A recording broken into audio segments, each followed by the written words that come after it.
Uno ve la realidad del interior y ve como gurises que nacen en un pueblo no tienen las oportunidades que tenemos quienes tenemos la posibilidad de venir acá o quienes nacieron en Montevideo. Más que la descentralización, lo que yo creo que hay que fomentar en el Uruguay es la autonomía local. Nos queda un debe que es estructural del Uruguay que va más allá de qué se aprende en el aula. Y la propuesta de generar más becas de alojamiento se transformó en el programa Ciudad Universitaria, y hoy por hoy es un edificio, 180 jóvenes del interior del país que pueden vivir ahí. La salud mental era una problemática que nos planteaban, y de ahí salió Ni Silencio ni Tabú.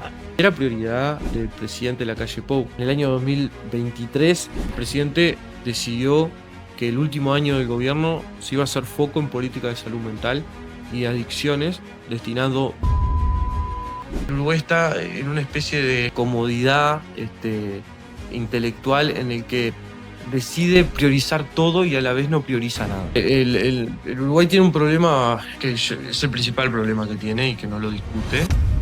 Es el principal problema del Uruguay. Hoy en nuestro podcast recibimos a un invitado que refleja lo que significa ser parte de una nueva generación de uruguayos que buscan hacerse escuchar. Con juventud, pero también con una gran determinación, ha sabido abrirse camino en un escenario donde muchas veces cuesta hacerse lugar. Su recorrido combina formación, compromiso y la frescura de ideas que interpelan a la política tradicional y a la sociedad en su conjunto. Más allá de su rol público, también queremos descubrir el lado personal, cómo fueron sus primeros pasos, qué sueños lo inspiran, cuáles son sus pasiones y qué mirada tiene sobre el futuro del país desde la perspectiva de alguien que creció en este tiempo de cambios dinámicos.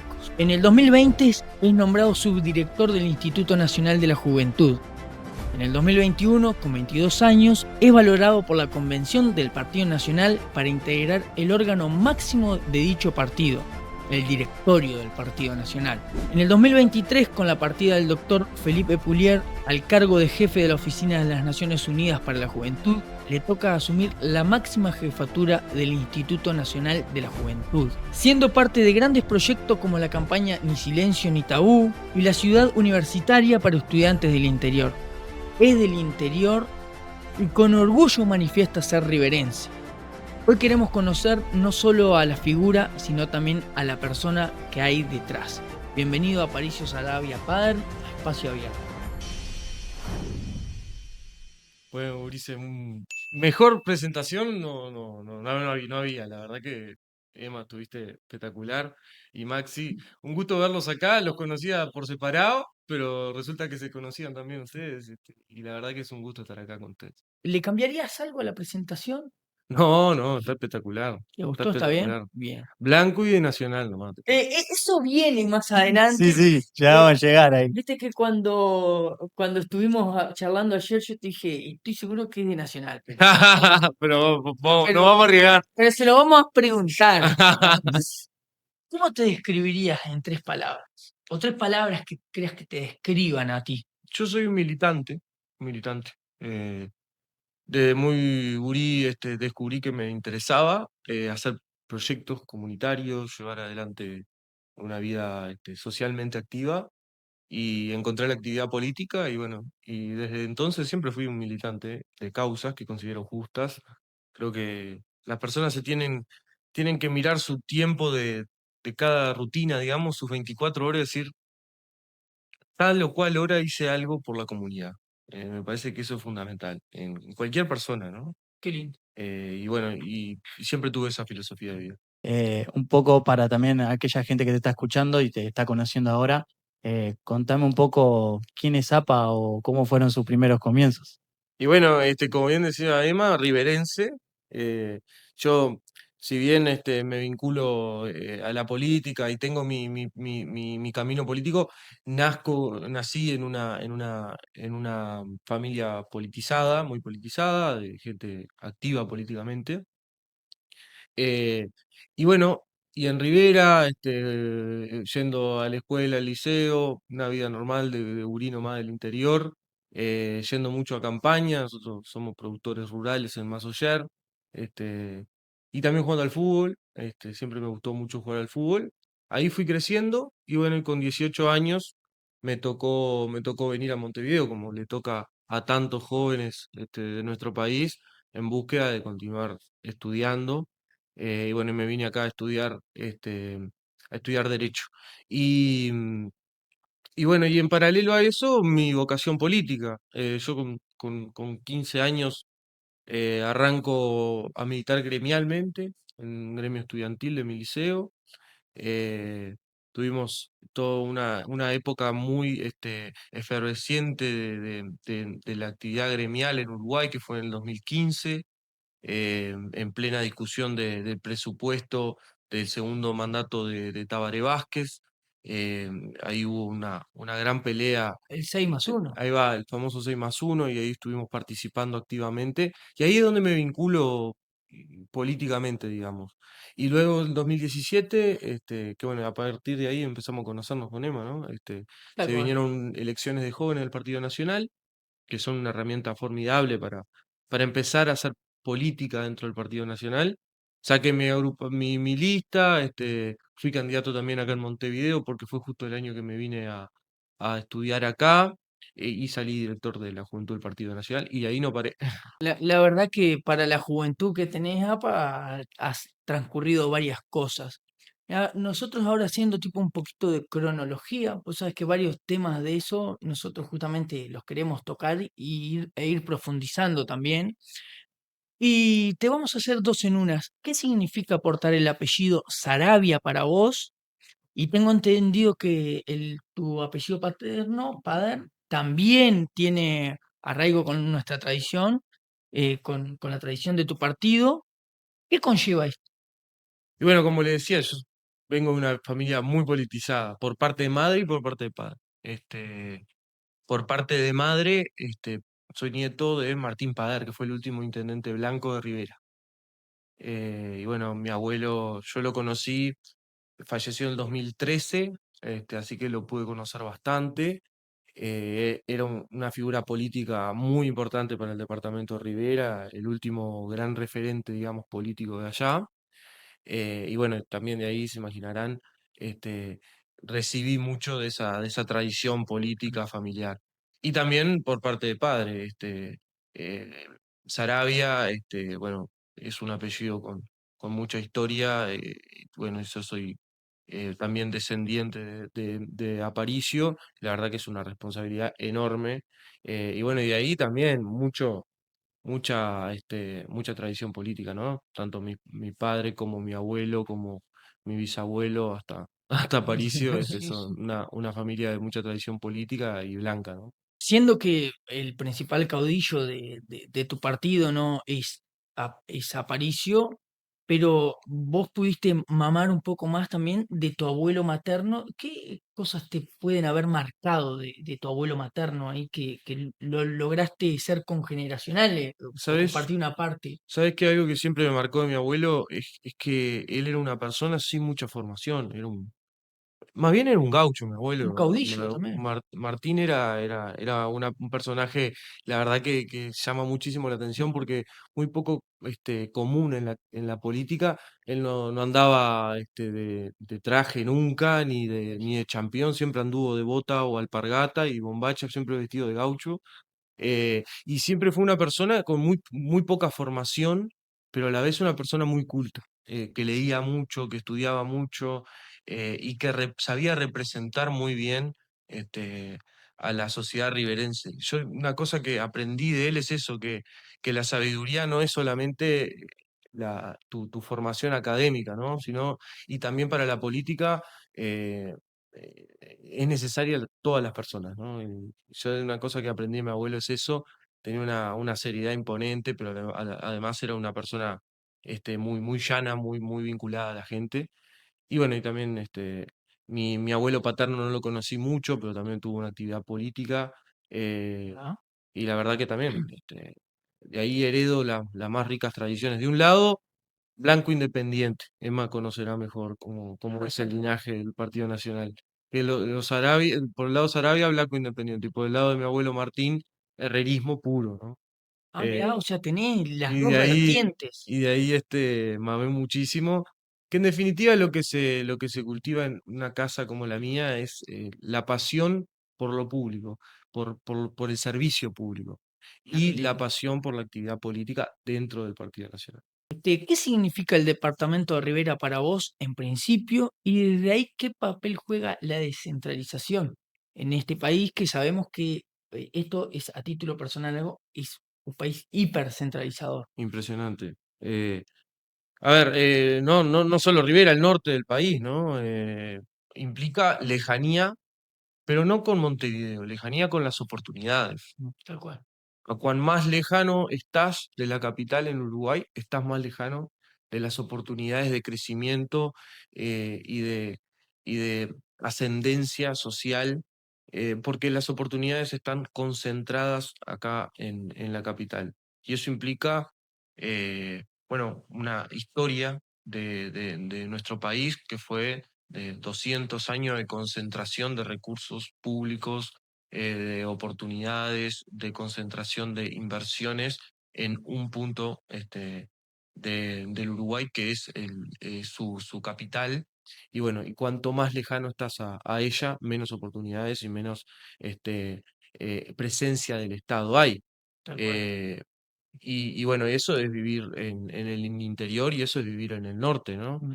Eh, a mí, yo nací en una familia con un montón de oportunidades y en la capital de Rivera, pero conozco muchos gurises que le tocó nacer en Masoyer, por ejemplo, que es donde trabajamos nosotros, donde tenemos el campo, o en Tranqueras, o en cualquier pueblo del interior y del norte, y no son las mismas las oportunidades que reciben y que tienen.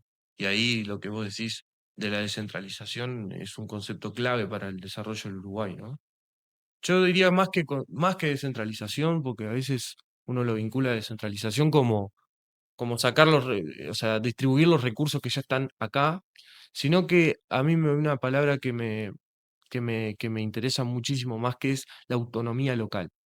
A ver, tiramos un poquito. Es más que la descentralización, lo que yo creo que hay que fomentar en el Uruguay es la autonomía local, es que cada departamento tenga mayores competencias y mayores recursos para definir sus inversiones, para definir su destino de alguna manera, y autogestionarse este, y llevar adelante sus propias políticas públicas. Vemos en Uruguay, y es una discusión histórica, ¿no? Vemos a los gobiernos departamentales, vos conocés mucho además, eh, que en el papel, en la legalidad tienen determinadas competencias, pero en la vida real llevan adelante muchas otras competencias. ¿Por qué? Porque el gobierno nacional no las lleva adelante. Tal cual. Eh, y yo creo que a veces nos quedamos en el concepto de la descentralización. Yo creo que hay que ir un paso más hacia el concepto de la autonomía local. Lo que hay Qué que hacer lindo. es fortalecer los gobiernos departamentales y locales del Uruguay, que es absolutamente lógico, ¿no? Sí, que es, por ejemplo, una discusión que se da mucho acá en Montevideo. A ver. Algunos municipios, vieron que Montevideo está Sí, dividido Sí, en municipios, ¿no?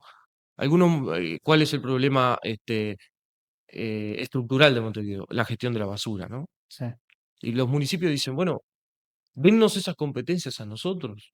La Eh, autonomía. es mucho más fácil que yo me encargue de las 300 manzanas que tengo en mi municipio, a que la intendencia se encargue de todas las manzanas de Montevideo. Que Claro. cada municipio se encargue de la suya, y eso es autonomía local. Y eso es mayor capacidad de resolución de los problemas. Es desconcentración de recursos y de competencias. Creo que eso es lo que más le hace falta al Uruguay, sobre todo porque uno ve la realidad del interior, y ve como gurises que nacen en un pueblo no tienen las oportunidades que tenemos quienes tenemos la posibilidad de venir acá o quienes nacieron en Montevideo. Y eso se debe a que tenemos una historia de país, de concentración de recursos en un solo punto del Uruguay, y no permitimos que el interior se desarrolle, ¿no? La, Total. la Tengo, verdad que tengo muchos amigos en ese sentido que están en el interior y pasa un poco eso, ¿no? Que se tienen que hacer todo el viaje, por ejemplo, para venir a estudiar. tal cual. Creo que ahí hay un claro ejemplo. O a veces como nos pasa, por ejemplo, acá Sabemos dos en la mesa que nos pasa a tener que mudarnos a la capital para poder estudiar lo que queremos. Exacto. ¿Está? La verdad es que eso es así, es un problema que hay que buscarle soluciones y que creo que entre todos la podemos encontrar. Ahora un poquito yendo a los comienzos, también es cuando uno empieza a despertar la pasión por la militancia gremial. Tu adolescencia te marcó la vocación y eso pudo haber abierto también camino a lo que es la política. Hay los dos liceos más grandes, y esto, mirá, tengo datos por un amigo tuyo, por Martín. Ah, ya. Los dos liceos más grandes, dice él, el Liaba Sí, primero y y el después nuestro, liceo, ¿qué número? El el de Rivera. Pomoli, el uno. El liceo uno de Rivera, que ustedes lo tomaron. Sí. O sea, a ver cómo fue eso un poquito. Y bueno, como le decía, era como un momento muy efervescente de la actividad gremial y bueno, eran medidas que se estaban tomando en todo el país. El presidente Vázquez había prometido había hecho un compromiso de campaña de destinar el 6% del PBI a la educación. Se estaba discutiendo el presupuesto y no se llegaba, ni se llegó, ni sigue sin llegar a ese presupuesto. Entonces, nosotros que estábamos organizados, que estábamos coordinados con agremiaciones de todo el país, tomamos medidas de paro primero, después, bueno, se vino una decisión que fue más a nivel nacional y tuvimos que acompañar, que fue, bueno, llevar adelante ocupaciones. eh, y bueno, y llevamos adelante esas ocupaciones que marcaron también una época de mucha militancia y de muchos reclamos, ¿no? Que consideramos que eran justos. Capaz que vos lo mirás con el diario del lunes y decís, bueno, el tema de la educación es mucho más complejo, no es solamente decir yo doy tal porcentaje de presupuesto a tal o cual inciso, es mucho más complejo que eso, Mm. pero en la Es parte. militancia gremial, en esa militancia gremial, pude vincularme muchísimo con los temas de educación, con los temas estudiantiles, que es lo que menos Mira se, qué bueno. se trabaja en el ámbito de la educación, porque todo el mundo escucha a los reclamos de las agremiaciones de los profesores, todo el mundo escucha a las academias o los grupos de estudios sobre cómo vienen las cifras educativas o las recomendaciones que hacen tal o cual grupo de profesionales, o todo el mundo habla de cómo se comparan nuestras cifras con estándares internacionales y demás en materia educativa, pero nadie discute realmente la cuestión estudiantil, ¿no? La participación estudiantil, Mm. cómo ven los jóvenes y los estudiantes, cada uno de sus centros educativos, su currícula y demás. Es un debe muy importante que tiene la discusión sobre la educación acá en Uruguay. Y yo lo pude vivir de primera mano cuando era más guacho y tuvimos la oportunidad de participar y de militar gremialmente. Qué buen tema ese el de la educación, ¿no? Que muchas veces lo hemos hablado entre nosotros. Tal cual. Y es tal cual. Siento que hay que hacer algún cambio, sobre todo en el tema de lo que se da, ¿no? Por lo menos esa es mi opinión, ¿no? Obviamente, de que siento que hay muchas cosas que después las vamos a tratar, pero por ejemplo, el tema de depresión o cosas así, que Mm. no se hablan de temas mentales, no se habla de nada, Las emociones. las emociones, no sé, cosas de finanzas, por ejemplo, salís y no sabes ni cómo pagar la luz, el agua, no tenés ni idea de nada, no te saben administrar te enseñan matemáticas, sumar, restar, todo, pero no te enseñan cómo administrar tu propio dinero. Ah, Nada, esas cosas siento que aportarían, por lo menos hoy en día que yo ya pasé por esa etapa, siento que me hubiesen servido bastante. tal Totalmente, cual. totalmente. A ver, el Uruguay tiene un problema es el principal problema que tiene y que no lo discute, que es su A ver. situación educativa, la educación. Sí, Sí. ese es el principal problema del Uruguay. Y dentro de la educación eh, englobamos este montón de voces que lamentablemente ninguna se pone de acuerdo. Es un tema, la educación en el que todos opinamos, pero de los diversos sectores del Uruguay, ¿no? Todos opinamos y es muy difícil encontrar coincidencia, Tal cual. lamentablemente. Eh, Nuestro gobierno, el periodo anterior, intentó llevar adelante una transformación educativa que le llevó adelante reformulando los planes de estudio justamente por esto que decís, ¿no? De un concepto de que la currícula de la educación tiene que estar en constante adaptación porque eso responde a los tiempos que nos está tocando vivir. Tal cual. Eh, pero, sin embargo, nos queda un debe que es estructural del Uruguay, que va más allá de qué se aprende en el aula, que hace a la cohesión social del Uruguay que hoy por hoy está muy dañada, que es la escolarización, que es la asistencia de los adolescentes y jóvenes a nuestro sistema educativo. Tenemos tasas de deserción estudiantil muy preocupantes, sobre todo en los sectores más bajos de nuestra sociedad. El quintil más bajo de nuestro país, solamente 2 de cada 10 jóvenes termina la secundaria, Sí, sí, es educación media. crítico. Entonces, eh, y a la vez lo que vemos es que hay un sector muy importante de la juventud que sí egresa. O sea, nuestras tasas de egresos vienen subiendo, la continuidad educativa viene subiendo. Y cada vez tenemos más gurises que terminan la educación media e inician la educación terciaria y demás. El gran problema está en los quintiles más bajos de nuestra sociedad, que abandonan el liceo, primero la escuela y con mayor Los sectores densidad vulnerables. el liceo. Y ahí está el principal desafío educativo y yo considero que es el principal desafío del Uruguay como sociedad. Eh, Más allá, yo creo que el Uruguay está en una especie de, de comodidad intelectual en el que decide priorizar todo y a la vez no prioriza nada. Claro. Entonces, eh, yo creo que en materia educativa, que es donde está el gran tema del Uruguay, el primer paso que hay que decir es, vamos a ser ambiciosos en cuanto a la escolarización, en cuanto a subir las tasas de reinserción e inserción de nuestros adolescentes y jóvenes en la educación. Después vemos qué aprenden y qué no. Pero la comunidad educativa para un joven que está en una situación vulnerable es fundamental porque ese implica sentarse al lado de un compañero de clase, implica, aunque sean cosas que voy a decir, pero es lo más básico, Ujú.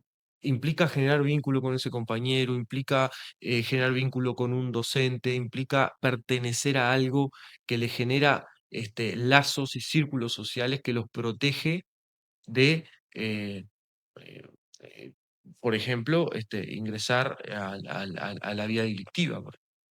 Jo, Y yo creo que ese es el gran tema del Uruguay, que nosotros discutimos la inseguridad, discutimos el tema del narcotráfico, discutimos la sobrepoblación carcelaria, pero vayan a ver esos gurises.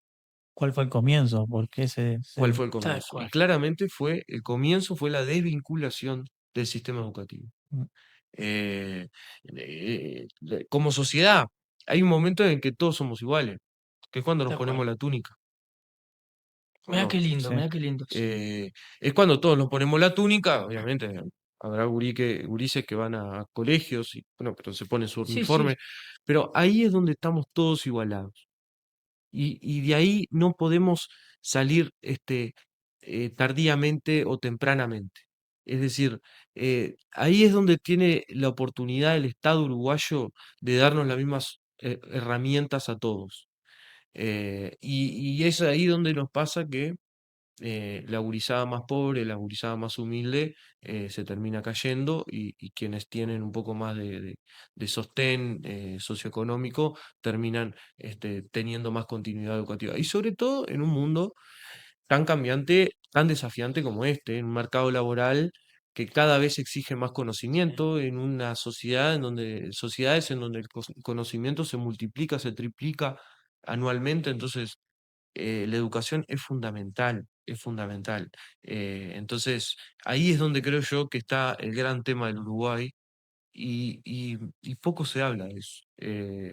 Y, y poco se le pregunta a la gurizada por qué es que sale del sistema educativo.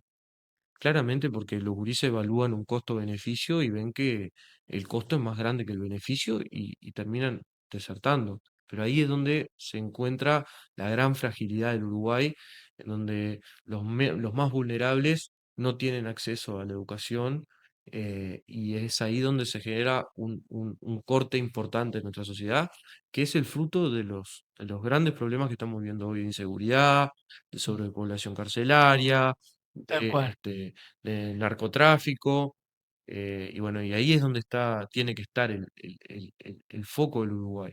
Bueno, ahora te voy a llevar un poquito más en retrospectiva al 2017, por allá, un poquito más adelante, y ver cuánto nutrió al INJU el aparicio que se fue formando en el ida y vuelta, jóvenes a la cancha, la gira nacional de CNJ.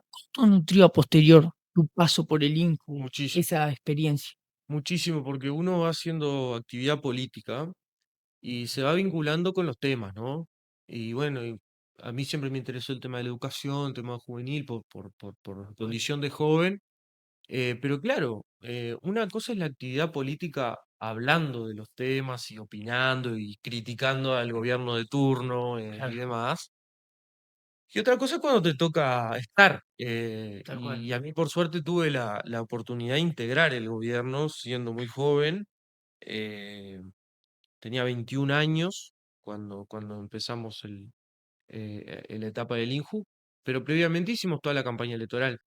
Y ahí la juventud del Partido Nacional, decidió hacer una gira por todo el país y hacer una agenda joven, que era una especie de recopilación, de reclamos, de propuestas de gurises en todo el país. Qué bueno. Y ahí nos conocimos con él. Nos conocimos por ahí. Y te acordás que tuvimos en Durazno, hicimos en la Sí, plaza ahí de Durazno, a la hicimos plaza. una ronda Sí, y varias empezamos a charlar. instancias en varios lados Y tuvimos. empezamos a charlar. Y eso era lo que hacíamos en plena campaña electoral, charlar con gurises en todo el territorio nacional. Y eso derivó en una agenda joven, que era un Un pequeño documento. cuadernillo, un documento que hicimos, que se lo entregamos cuando pasó la interna del Partido Nacional, que ganó la calle Pou, y nombró a Beatriz Argimón como su fórmula. Hubo como un mes ahí, o algunas semanas, en el que no daban apariciones públicas ellos juntos, sino que daban entrevistas y demás. Hasta Palmar. Hasta un congreso que elaboramos con jóvenes en Palmar, que ahí hicimos la presentación, queríamos hacer la presentación de esa recopilación de propuestas. Y la calle Pou tenía su programa de gobierno, estaba elaborando el programa común de todo el Partido Nacional y también andaba con los programas de la coalición, me acuerdo, Sí. porque bueno, Lo mostraba todo. ahora lo tomamos como algo común, pero en su momento fue una gran innovación el tema de la coalición. Era la calle Pou, agarraba los programas también de los partidos que él consideraba que podían ser socios de él y los tomaba como suyo en los discursos y demás. Y la primera aparición de la fórmula en conjunto, la calle Pou y Beatriz Argimón, la hizo en ese evento en el que presentamos la agenda joven. Habían cientos de gurises y la calle Pou sumó un cuaderno más a todo su cuaderno de propuestas, que fue muy simbólico para nosotros. Bueno, después terminamos ganando la elección, fuimos a las nacionales, después al balotaje, ganamos. Y bueno, y yo me acuerdo, nosotros nos vinimos, teníamos una promesa vieja con mi familia de venirnos a caballo a la Asunción, si, si ganaba el Partido Nacional. Mirá, Entonces nos vinimos a caballo de Rivera y se fue sumando gente. Y bueno, y de hecho la Asunción de la calle Pou fue con una caballada enorme de sí, gente que se bastante sumaba. grande. Nosotros tuvimos como 10 15 días a caballo. Ah, Y me acuerdo que estábamos acampados en Melilla, que ya estábamos acá, ya habíamos hecho como 12 días a caballo. Y Gandini, Jorge Gandini, fue a visitarnos al campamento y yo estaba, hacía como 10 y pico de días que venía a caballo, no estaba, pero totalmente alienado de la realidad y nunca me lo esperé. Además, tenía 21 años, yo de hecho dije, mejor que pasó la elección porque así me pongo a estudiar y termino mi carrera. Llegó Jorge y me dijo, no, mirá, propusimos tu nombre para el Instituto Nacional de la Juventud y bueno, yo no te quería decir, pero hace tiempo que lo propusimos y bueno, ahora se está conformando el gobierno y aceptaron tu nombre. Vas a ir con Felipe Polié y con Federico Delgado para ahí, va a ser ese el equipo. Dije, O sea, quedé en shock porque no me lo esperaba realmente. Y bueno, y ahí enseguida le dije que sí, le agradecí la oportunidad y demás. Y bueno, creo que enseguida nos pusimos en contacto con Felipe, nos pusimos en contacto con Federico y empezamos las reuniones de transición primero y después para asumir.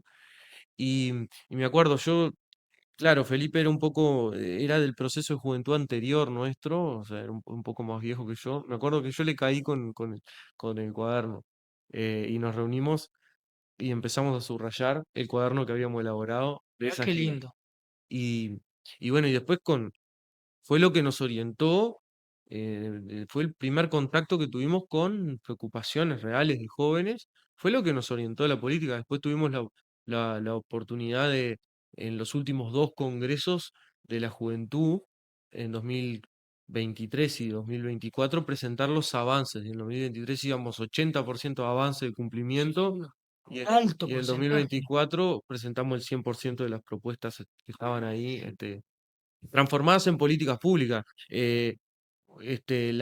La necesidad de becas de alojamiento que nos planteaban los gurises y la propuesta de generar más becas de alojamiento se transformó en el programa Ciudad Universitaria y hoy por hoy es un edificio, 180 jóvenes del interior del país que pueden vivir ahí, estudiar acá en Montevideo a raíz de eso.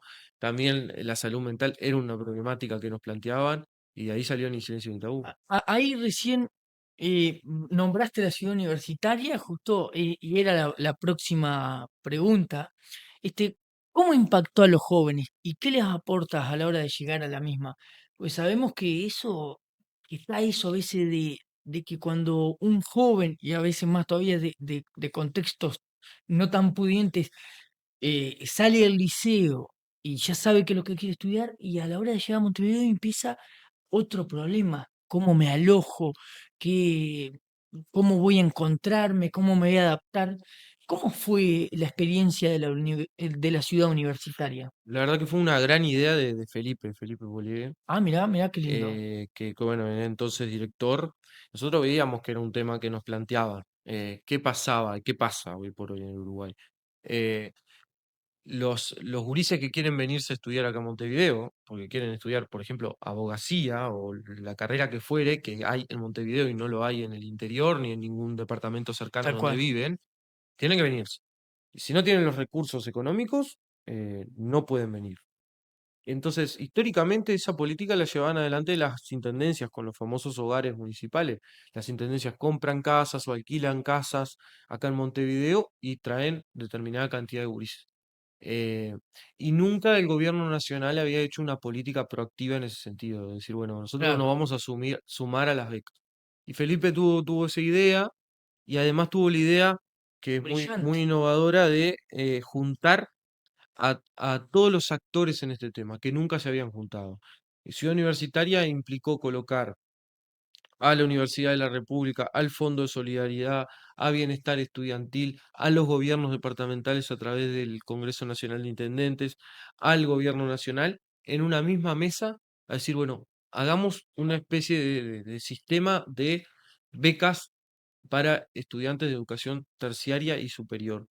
Y eso fue por sobre todo, más allá del edificio, que es un edificio realmente con una cogestión público-privada muy innovador, que tiene una cantidad de facilidades y de comodidades para 180 chicos, que no solamente son edilicias, sino también tiene un equipo que les hace acompañamiento personalizado, un equipo multidisciplinario compuesto por psicólogos, trabajadores sociales y demás, a su trayectoria educativa.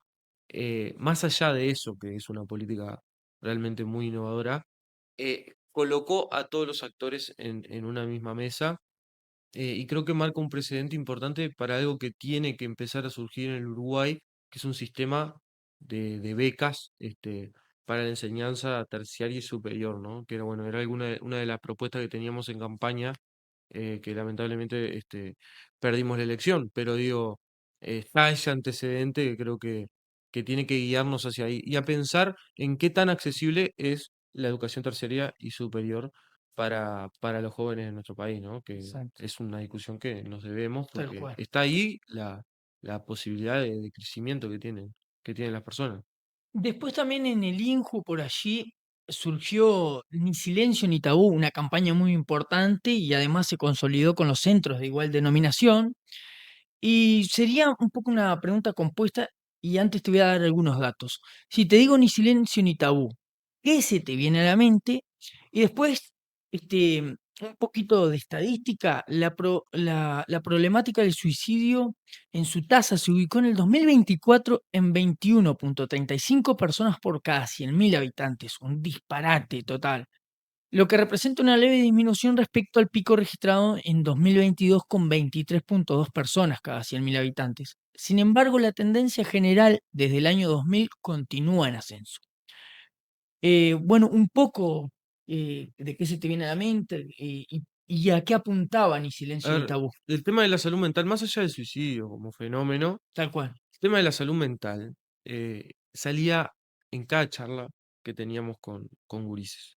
Y la verdad que era todo un desafío hincarle el diente, porque es un tema con un montón de connotaciones. Del que no se habla. Y Ni Silencio ni Tabú responde también a lo que nos enfrentábamos cuando empezamos a tocar ese tema, ¿no? Tal cual. Era silencio y tabú, ¿no? Y lo sigue siendo. Eh, y ahí encontramos la vuelta,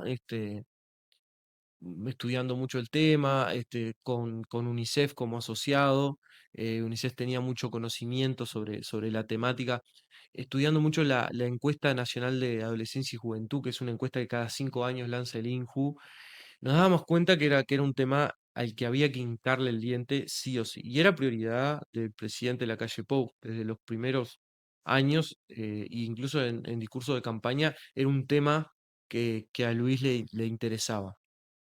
Eh, entonces empezamos a formular una estrategia que enfocara de manera positiva a la temática de la salud mental en adolescentes y jóvenes, y que fuera una estrategia de concientización acerca de lo importante que es este tema en la vida diaria de cada uno de nosotros, ¿no? Lo importante que son los vínculos, lo importante que es escuchar, lo importante que es validar emociones, lo importante que es entender el sentir de las personas que nos rodean. Entonces, eso fue en definitiva Ni Silencio ni Tabú, arrancó siendo una campaña de concientización que empezamos Tal a cual. dictarla en todos los centros educativos a través de un taller. También tuvimos acciones audiovisuales en medios públicos y en redes sociales. Toda una acción también de formación de educadores en el tema, dándole conocimiento a las personas que trabajan con adolescentes y jóvenes sobre cómo afrontar determinadas situaciones. Y eso fue calando, calando, calando, creciendo. La demanda fue tremenda. Ni bien hicimos el primer año de Ni Silencio ni Tabú, los centros educativos decían, por favor, vuelvan porque había una necesidad de tratar un tema y que no se sabía tratar, y se transformó en una política de Estado impresionante, eh, que bueno, que en el año 2023 estaba la última rendición de cuentas, que es la última oportunidad que tenía el gobierno de reajustar recursos presupuestales, y someterlos a votación en el Parlamento.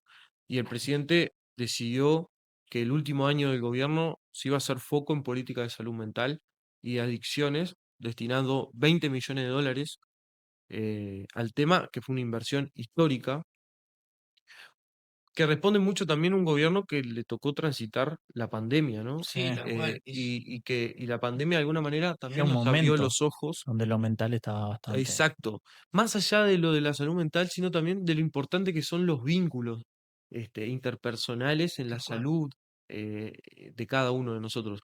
Entonces, de muy buena manera y respondiendo, me parece que a una demanda muy importante que había, se destinaron 20 millones de dólares a políticas de estas características y un 10%, 2 millones de dólares, fueron destinadas al INJU para fortalecer Ni Silencio ni Tabú y llevar adelante la creación de centros, que son estos 7 centros de atención en salud mental a adolescentes y jóvenes que llevamos adelante, que realizamos en el 2024. Inauguramos 6 de estos centros, de estos 7 centros, que son centros donde, bueno, se atienden 12 horas, hay un equipo multidisciplinario que todo joven, adolescente y joven que quiera asistir ahí puede ser acompañado, no solamente de manera terapéutica individual, sino que también a través de actividades Tal que, cual.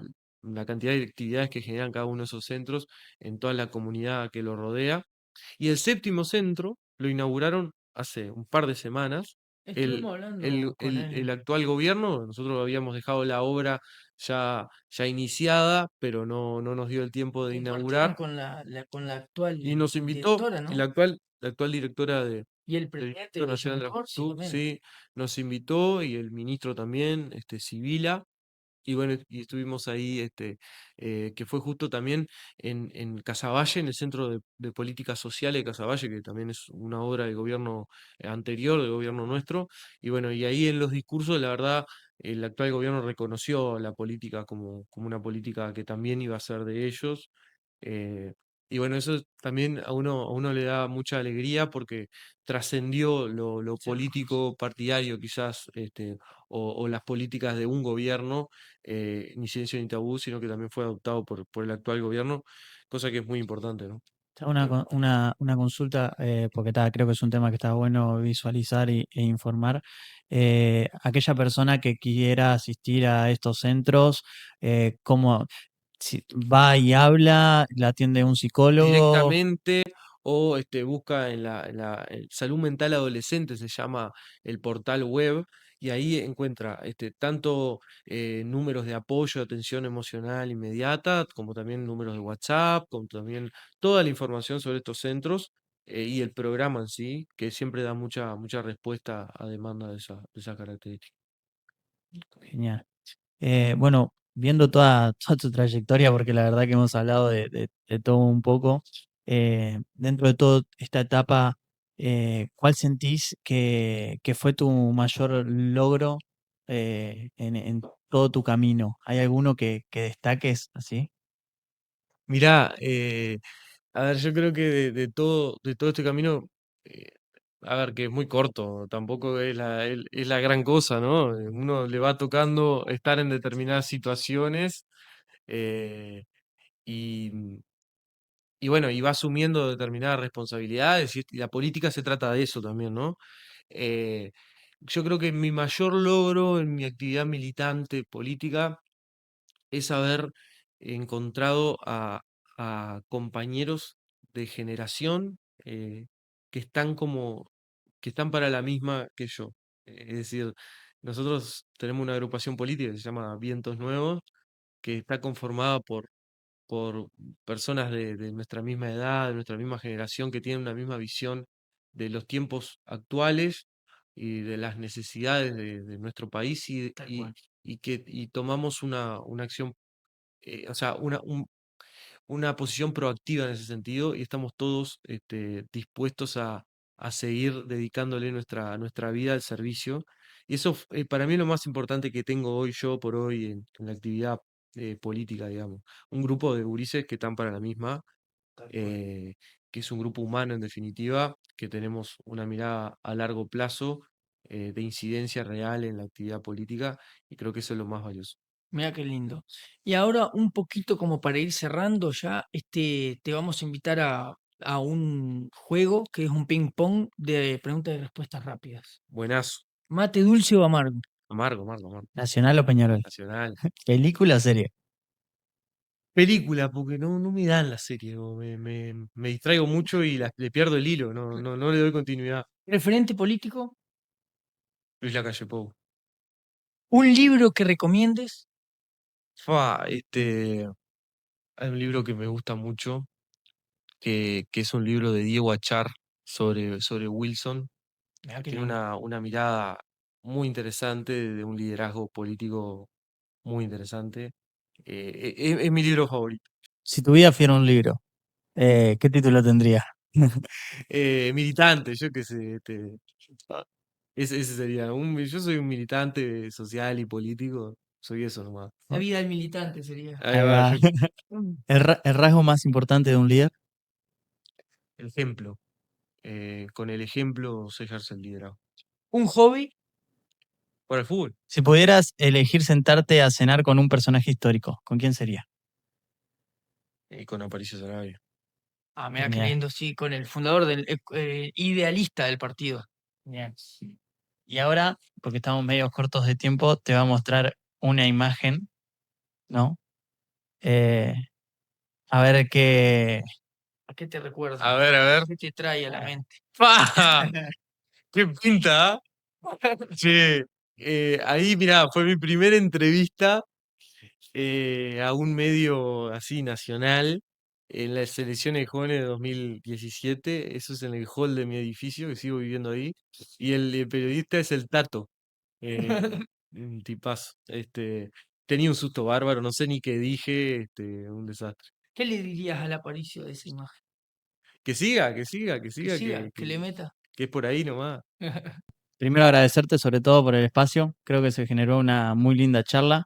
Placer. Nos quedamos medio cortos de tiempo porque podríamos seguir hablando y hablando y hablando. Creo que está muy bueno todo lo que comentaste. También el de escuchar a los jóvenes siendo joven, ¿no? El de poder conocer la otra realidad que tal vez para uno no es tan conocida, ¿no? Porque cada uno tiene su realidad. Entonces, todo esto que hablamos, si tuvieras que dejarle un mensaje a los jóvenes o a las futuras generaciones, ¿cuál sería? Que se involucren. Yo creo que no es solo los jóvenes, sino cualquier persona. El mensaje que hay que darles es que no, no somos felices si nuestro entorno no es feliz. Qué lindo eso. Entonces, un tiempito de su vida uno siempre tiene que dedicarse al servicio del prójimo en la actividad política o en cualquier tipo de actividad social. Creo que eso es lo más importante. Somos seres sociales que vivimos en comunidad y si la comunidad no es feliz, nosotros tampoco.